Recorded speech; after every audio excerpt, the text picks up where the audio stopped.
poster challenge in school. So this is my poster. My Tata helped me with the picture.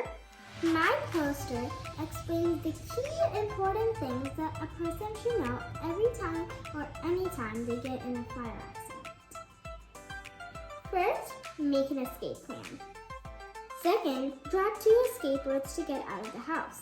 As you can see over here in this blue house, it has the escape routes and arrows, so you can copy it off here.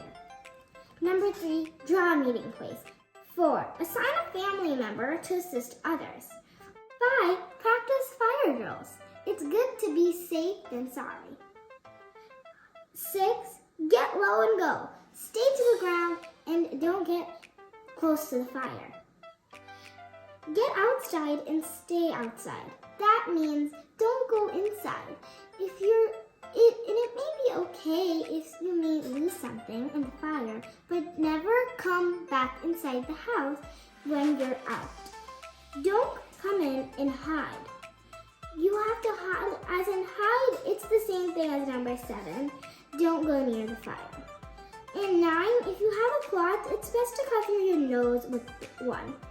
And 10, if possible, you can wet yourself with water.